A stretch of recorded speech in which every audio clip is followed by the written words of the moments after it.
Hey, Axis and Allies players, a good captain here. Welcome to round 10, Ottoman turn in this game of Axis and Allies 1914 against a human opponent, out of box, no bid. I finally got the turn back, so just understand this is not normal. These are, the turnaround time is usually a turn a day, average, sometimes two. Uh, this fellow is taking longer and longer to send his turns. Maybe that's a good sign. But anyway, British are finished. Oh, yeah, let's go through, let's review this because, yeah, it's interesting. French by 4 artillery, 1 armor, and 7 infantry. Man, they are spitting them out. They send in a blocker clearance. And generally, okay, actually, no, let's go over this real quick. So they're going to send in blocker clearance, but look, they're already stacking Alsace. Do you see that? Movement from Alsace, Lorraine to Alsace. Brings up the supply line here. Okay. The French army moves from Transjordan to Smyrna, big whoop. They sea lift. Looks like he was undoing some stuff. Okay, whatever. Here's the situation on the west front. The French sent a blocker clearing team into the Ruhr. No surprise. What is a surprise to me is that he didn't consolidate his forces in Switzerland. This I thought he certainly would do, as Switzerland is one of only 2 land territories on this map that borders 7 territories. It also happens to be, just like the other territory that borders 7 other territories, it's also in a very critical position on the map between Italy, Germany, Austria, and France. So it's the little interchange here, but he did not. And at first I thought, okay, this looks like a mistake, but maybe not.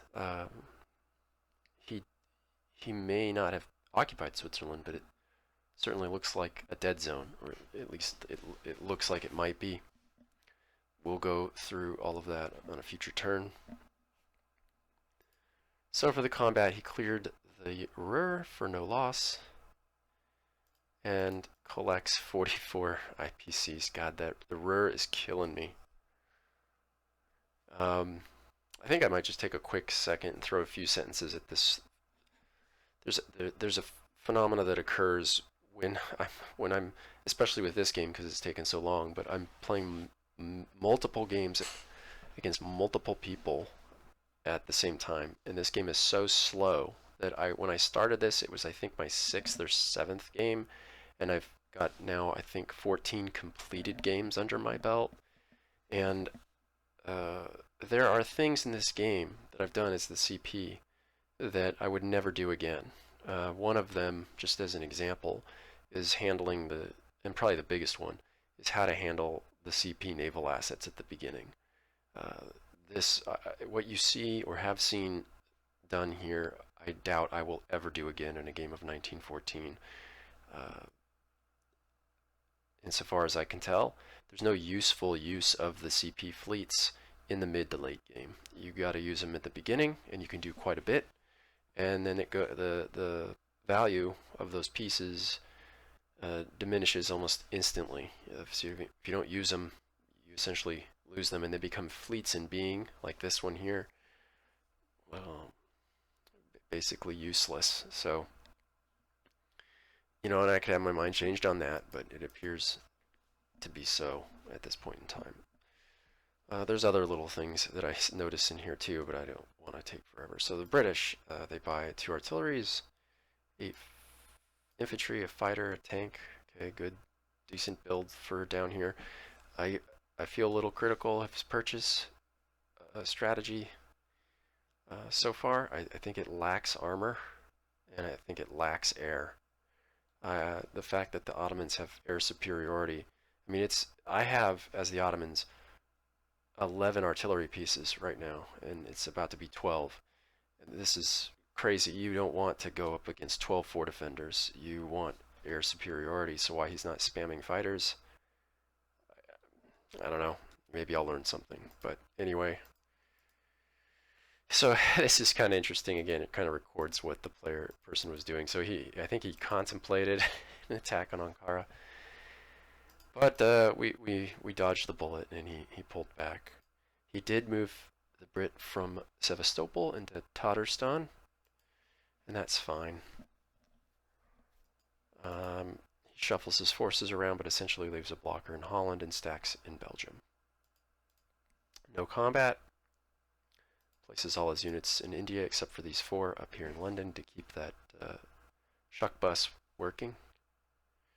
And then we arrive at the Ottoman turn. And we've got a couple of things we need to do. First, we need to buy.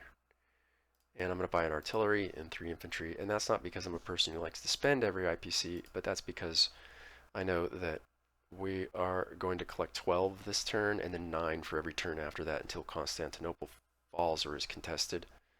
So there's no need to hang on to that extra IPC. Now, I did contemplate an attack on Smyrna, and it's something like a 25% chance we crush everything.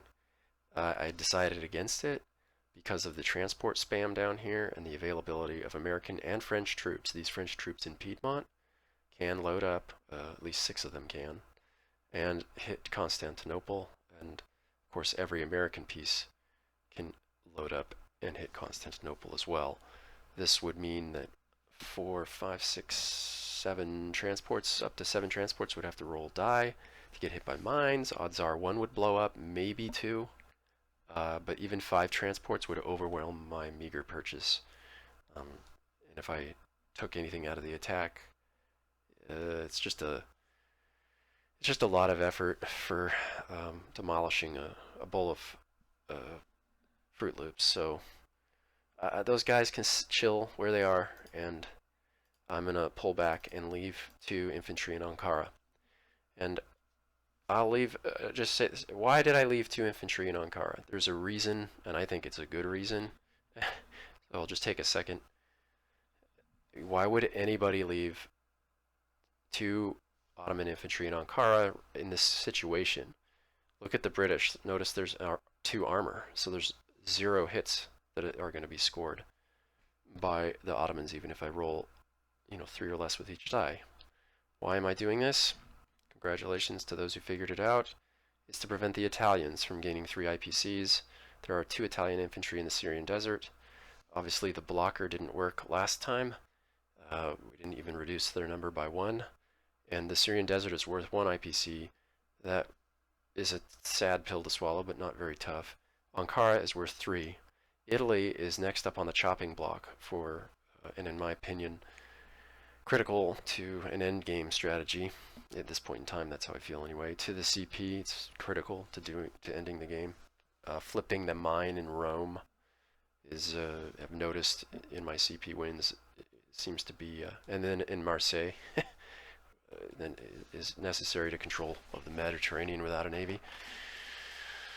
So, no, I can't let the Italians do it, and since they go next, this puts it at something like a 10 or 11% chance that they get both hits without getting blasted in return. So 2 pieces. Everybody else goes back, and it's a sad sacrifice we have to pay to the gods of the turn order and dice and all that other stuff.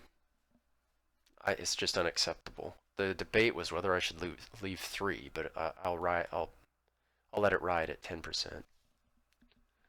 Okay, and then we have to deal with Bulgaria.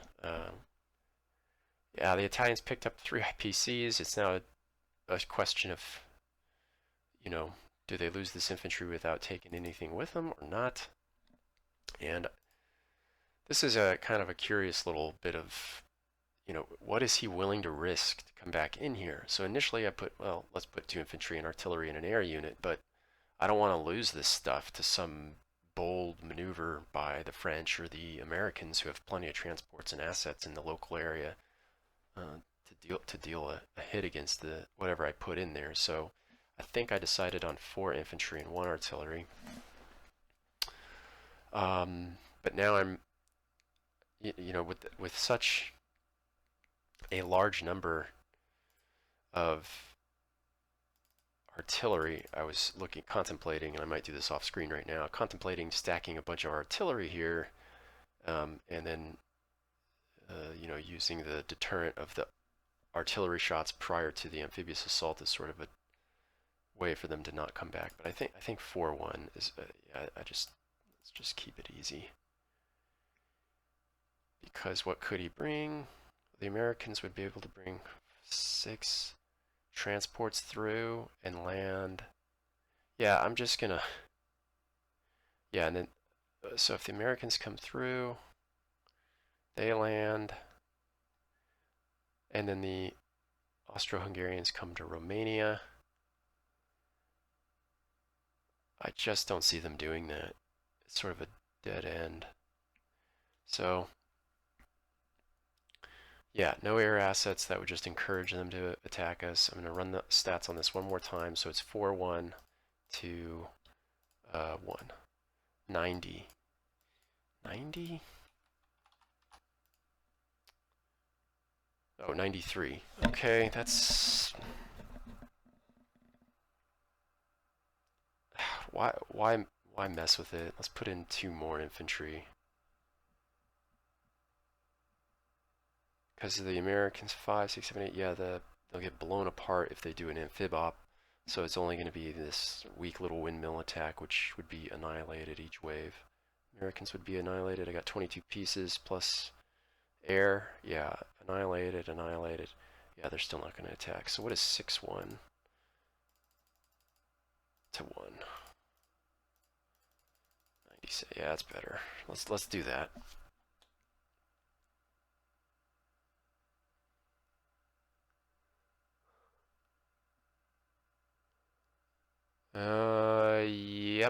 Yep. All right, so let's roll it.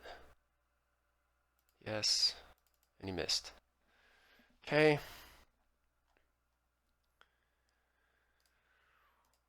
Pretty quick. Drop him in. Oh yeah, I didn't even add in the... Yeah, of course, we're fine. I don't see him... Let's see, 3 French transports come through. That's a 40% chance that at least one transport blows up. And then he has 1, 2, 3... He could bring the armor. 1, 2, 3, 4, 5, 6 against... Yeah, there's an opportunity if he's willing to take a risk with offshore 3 French transports, extract the units from Smyrna, bring some of these assets from the west front in, ram through these mines. You could degrade the Ottoman ability to reinforce Constantinople a little bit. But anyway, I made my move. Thanks for watching this. All the best from the good captain, and bye-bye.